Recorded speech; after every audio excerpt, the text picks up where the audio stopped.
Well, hello, everybody. It is June 8th, 2020. Happy Blue Monday. Thank you so much for watching. Today, before we kick the show off, I just wanted to start off with my typical monologue. I usually have some notes, usually have something to say. But this week, I just wanted to speak out, from my heart. I know there's a lot going on right now in this world, and it seems confusing and crazy. But I just wanted to speak some words of encouragement to you. Hopefully, you're doing okay. Checking on your friends, checking on your loved ones. Specifically speaking to everybody in the Austin community and all the musicians I know. They're close to me. I know we're all just trying to process what is going on in this world right now. So just make sure and just stay strong. Reach out to anybody. If anybody needs me, please reach out to me. Y'all know that. I also want to speak out to the blues societies. I know y'all are out there trying to do a lot. Just go ahead and continue to speak out more. I'll challenge the Austin Blues Society to even speak the words that Black Lives Matter. I make that challenge to yourself, to us as blues musicians and blues lovers. We need to consider the roots of this music. And I know for me personally, I just cannot fathom some of the things that I'm hearing. So I just want you to understand is that we're in this together. And I want you to fight for your loved ones, fight for your brothers and sisters. We're out here, they're out there. We can be one together. Also, moving forward, I just want to go ahead and say thank you to everybody I know out there who are protesting, who are taking to the streets, speaking up for the rights of people, our Black brothers and sisters who are dying. It takes a lot to get out there, especially during a pandemic right now with the uncertainty. So thank you. Stay strong out there. Stay hydrated. Just make sure everyone looks out for one another as well, please. I got a chance to stop by Kenny Durham's backyard yesterday, and while I was leaving, I just saw masses of people coming and going, towards the protests and the rallies, and it was just inspiring to see young people, old people, children, and it's just really, I just never seen anything like that in my lifetime, and I know we're at a moment, we're at a crossroads that we can make real substantial change. So let's just keep pushing forward and let's keep fighting, everybody, please. For those of you who want to check out some live music, please go to Facebook, your social medias. All the things are posted up on there. I don't have anything written down this week, but please check out some live music. Go support some arts. We need it. So at this time, I want to say thank you and express my gratitude to everybody who's been helping me out over the past few months. So I just want to go ahead and put up the names of the donors. Thank you so much. These times have been crazy. It's been hard as a musician. There's been no work. So really, this is my life right now. So I appreciate you. Thank you so much.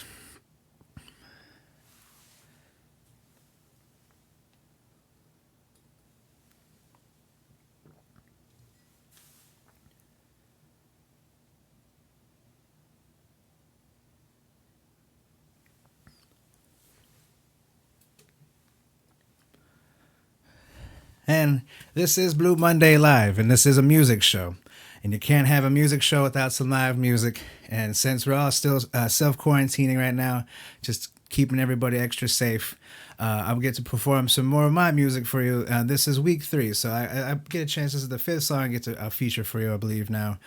So thank you so much for listening and hanging out. Please subscribe to my YouTube channel for more music. Go to my Spotify channel. Go to my website. Also, just go out there and download some music if you have it from your friends as well. We all need a Bandcamps out there, SoundCloud as well. But this next song I wrote. Now I'm from West Texas, and the way I grew up on blues and jazz primarily. And to me, my mecca of music was New Orleans. And growing up as a kid, I always wanted to visit. I always wanted to spend time there, be a musician there. I was lucky enough to marry a beautiful woman from New Orleans because I wasn't able to live there, but I'm glad I found her here in Austin, Texas.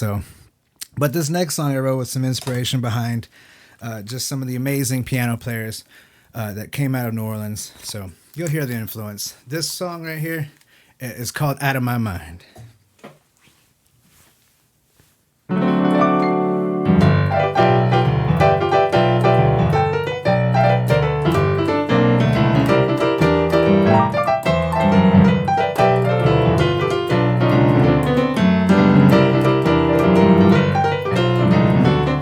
I'll be drunk in the morning and in the afternoon. Well, if I keep this up, I'll be hollering at that I'm on. Well, the way I'm living, I must be out of my mind. I'll be high in the morning and in the afternoon. And if you're looking for me, I'll be smoking in my room. Oh, well, the way I'm living, I must be out of my mind. Oh, well, the way I'm living, I must be out of my mind.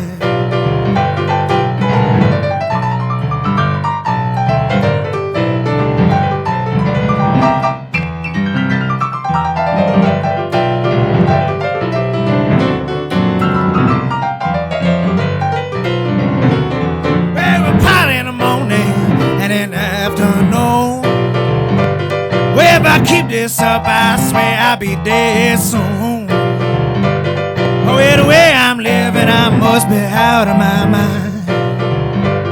Oh, yeah, the way I'm living, I must be out of my mind. Oh, yeah, the way I'm living, I know I'm out of my mind.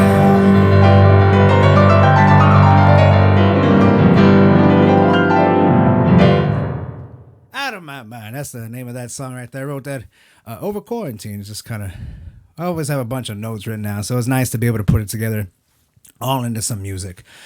Moving on to this next segment of Blue Monday Live, June 8th, number 3. Make sure to subscribe to my YouTube channel, please. I'm trying to build that up as well. Thank you to Sheila Steele as well, everybody at Austin Music Television.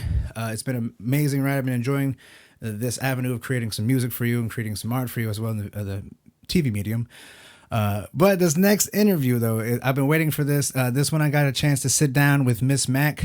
We were sat down over at Kenny Durham's backyard yesterday. And to me, Miss Mac is one of these artists that I saw her. You'll hear about it some in the interview as well. Subscribe to the channel, hear the full interview. But I met her at Dirty Dog. We instantly clicked, instantly. She came in, sat in with me at the Skylark Lounge one night, and then picked up her own residency immediately on. Got her picture on the wall now over there. So our pictures are on the wall together in the pool room of the Skylark. So she recently got a chance to open up for Kool and the Gang at the ACL 310 Moody Theater. She has an upcoming EP release coming out. So you're going to want to listen to this interview. Please check out the extended interview on my YouTube channel. We've got some great interviews coming up as well on that. So don't miss out. But right now I'm going to go ahead and click it over to this video I got for you. So thank you so much, and I'll see you right back in a second with after the blues history moment. You'll have a good one. All right, Miss Mac, what I want to go ahead and catch up with you today is what you've been up to during the past 2 months. Oh, gosh. That's a good question. I know. We were in January, at the very end of January, we started recording our debut EP. Yes, yeah.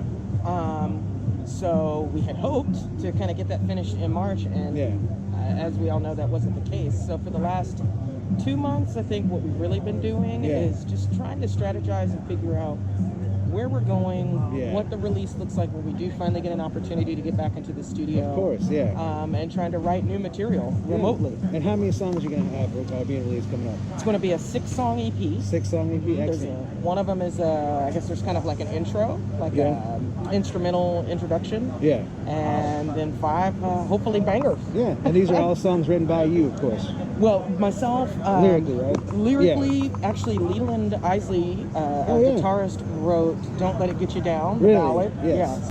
Well, I want to focus on your songwriting on this segment as well. You know, just want to hear about your inspiration, what influences you, how do you start a song from the beginning and turn it into a full production? That's a good question. Yeah. My inspiration, if I'm going to be honest, is anger is the emotion that I've been pulling from. I'm new to songwriting, I'm new to singing, and so right now that's the only emotion I'm able to tap into. Really? Okay.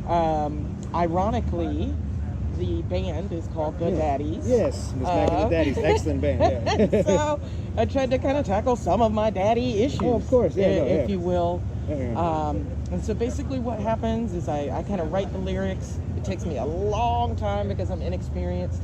I will then kind of sing the melody, shoot that over to Leland and Lauren, the guitarist and bassist. Lauren Madrid. Bass player, Oh my God, the best. Love you, Lauren. And And then they kind of get together a groove for me, and then we just kind of work on it as a collective. So we start small with that trio, kind of create, I guess, like a skeleton to it, and then the horns and the keys come in. So you're utilizing your strengths in a little group as well to help create songs. I find that's hard to find, and when you find the right group, you can make some magic. I mean, these guys are really talented. I think they believe in my talent. They have a lot more experience than I have. Gotcha. And so it doesn't make sense for me not to tap into their strengths. And as far as performing with a live band, tell me, how long have you been performing with a live band now? It's exactly 3 years. The first live performance I opened for you, that was April 30th of 2017. What was that, at Dirty Dog? Dirty Dog Yes, Bar. that's right. And my good friend Tammy called me, and she said, hey, you know, are you guys ready? And I was like, no, we're not. We're not ready, but I think we better get to it. So just give me a little quick brief build-up. What was your steps to get to that moment where you were on stage performing live with the band? Let's see. So for, I think, 2 years before actually getting the band together, I was hosting karaoke. Oh, okay. Where at? Everywhere. I was just doing like a relief work. So multiple places. Yeah, I was going around doing relief work, giddy ups. Did you have to bring the gear, or was the gear already there? The gear was already there for one company. So I was working for like 3 companies. And just as an independent contractor. That's awesome, and they taught me the software, and I realized I was an entertainer. And then being on stage performing, just getting that stage time, that's how you do it. You know, it don't matter if you're doing it in a band or a karaoke setting. Or whichever. Churches, you know, all that. There's a lot of places you can just get started with that. That's awesome. Which I didn't grow up singing as a child in church or anything like that. So the karaoke, I think the first time I experienced was in college. Didn't do it for many years. Found a girlfriend who was like, hey, I'm going to karaoke. And I was like, oh yeah, I remember loving this. That's what's up. So you made your first performance at Dirty Dog. Tell me about your most terrifying performance you had in those first 2 years of performing. It probably was that first one. You know, that's what I was going to get at. Everything that could have gone wrong went wrong. Jerron at the time was playing keys for us. Jerron, Jerron Marshall, he's now playing with the Black Pumas. Name dropping here. Oh my God. They're like, I mean, we got to give love to everybody in Austin, you know? For real, they really did incredible. And then Jerron's playing with all the great bands. Oh my God. I mean, he's touched in with everybody. It's amazing. Certainly. But he forgot his adapter for his keyboard. I've been there. And the very first song we were going to do started with a key solo. Nice. So he looks at me and he says, Mac, you know, my adapter's in the car, and he had parked so far away, and I just looked at him and I said, what can I do to help? You know, I don't know how, like as nervous as I was, what can I do to help? So he went off and he got it, and we just decided to have the trumpeter open up with a solo. Nice. I pulled my mic cable out of my mic no less than 10 times in the first 5 minutes. So basically everything that could have went wrong went wrong. And I was nervous as all get out. No, I remember that. I just remember you had a very powerful performance, and I was like, what is this woman doing in Dirty Dog? No offense to Dirty Dog. That's a heavy metal rock and roll, you know, hard rock. Heck yeah. But Miss Mag just brought so much energy and fun. Like, it was amazing. And so I remember when we got you over to the Skylark, I was doing a Thursday night show. And I was like, please come sing a song. And we found footage just recently. Hopefully we can find it and share the link as well. Oh, I know. That first Thursday night you performing at the Skylark. So I want to make sure I hold on to that video. That was because now you have 4th Friday, right, at Skylark? Yeah, we do the 4th Friday out at Skylark. We did a couple of Saturdays. Just here and there. If they needed us to fill in, and things really grew from the Skylark. That's what I feel about for my journey as well. So tell me about your experiences with the Skylark.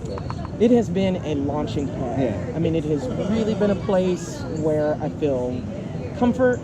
I feel like I can experiment. I feel like the people that come to the shows understand what we're going to be doing and give us a pass on, okay, I don't know, this thing she did is a little crazy, you know, but like we're going to accept it, and it's it's really just been kind of like an incubator. Yeah. It's been an incubator for us. I love it there. And you see a lot of artists like yourself who's grown there, Brian Scartosi's grown over there. Absolutely. And then you have Soul Man Sam who's been holding it down. That's right. Birdleg, who I was with last week, is holding it down. You have, you know, I've played there with everybody from Jabbo and the Old Dogs, Matthew Robinson, Eastside, Blue Syndicate. Nice. I mean, for me, it is home, you know, and I'm glad. It's home. It feels like home. Yeah. It really feels like Your home. picture's on the wall. Our pictures are on the wall. It's Scott. true. Yeah. I know.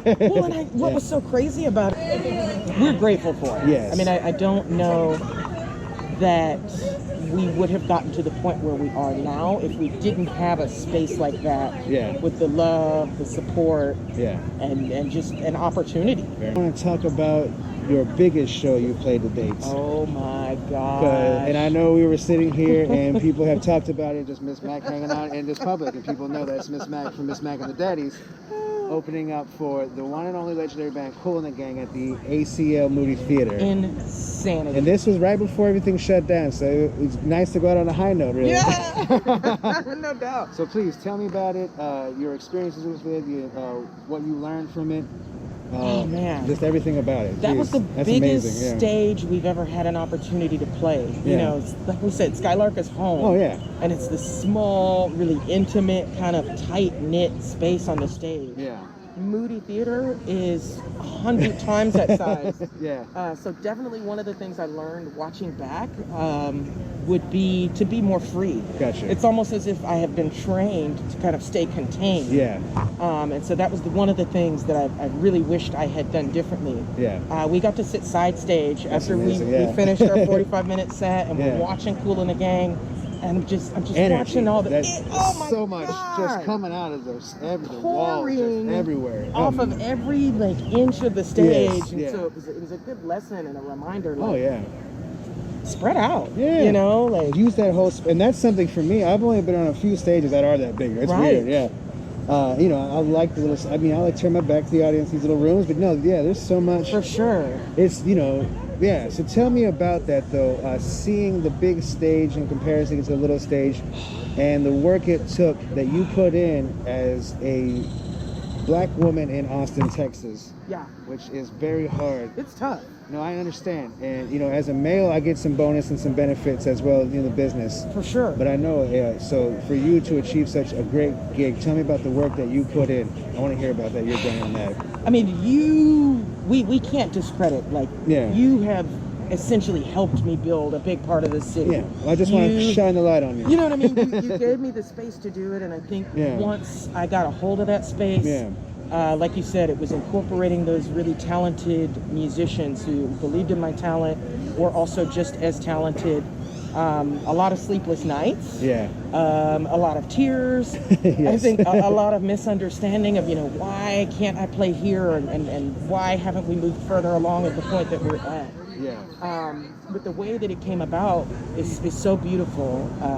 Cherie Smith, Sugary Soul and the Cold Sweat, got her residency back at Seaboys again, and she reached out to me and she said, hey, would you like to open for us? And I was like, oh my God. Seaboys, another great venue down South Congress. I said, we would love to play Seaboys. We really had to kind of get to it. Yeah. And so we put in a lot of work, and it just so happened that there was a talent buyer from ACL Live who happened to be at one of those shows. That's how it works, where we had that kind of energy. So you've really expanded, you've built a great reputation as a lead, as a band leader. And having a reputation in this town, really, you have to take care of it and cultivate it. And really, one thing that Mac brings is honesty, and she brings the truth.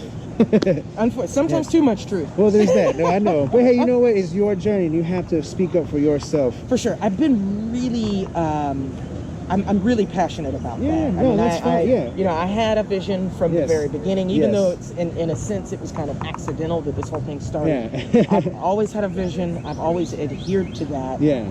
This for me is my vehicle of expression as a black woman. Yes. Yeah. Because my voice is often silenced. Well, especially in this town, you see it, and the population of the African American community has dwindled down to 8% in Austin, Texas, as of 2020. Right. So imagine what percentage of those persons are even artists. And then have and so really we're at a point where we are. We need to grab on and hold and lift up and shine a light on, you know, our strong artists, but especially our Black African American community. For sure. As well. For sure. I made a post the other day that said, you know, if you can dance to our rhythm, why can't you understand our blues? Yes. No, and I see we have built societies and organizations. Millions of dollars have been exchanged amongst people based upon the music that was written by African Americans. Period. You know, I mean, the black folk that has contributed so much to our music, rock and roll history, jazz, everything. Country Music all of well. it. Yeah, So absolutely. you don't see the message from like the National Blues Foundation. You don't see it. You don't see it from the small podunk towns, you know, blues societies, because they are ingrained in that we want to keep everybody happy. But this is an issue that it is. It's not about that. It's not. If you play this music, if you jam to this music, if you listen to rap music and you can't fight for these rights and understand the struggles of people, that's right. Then get the heck out of here. Get No, out of here. seriously. And I mean, you know, it's something I've been thinking about. Like for a long time, I felt like perhaps the music was a safe space, but it is not exempt. No. Music makers aren't exempt from the contempt. No. I mean, historically speaking, the blues is black people's music. Yes.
Well, thank you so much for joining us once again, Blue Monday Live. We just took a couple minutes there to listen, to watch a tribute I made earlier from Mr. Hosey Hargrove.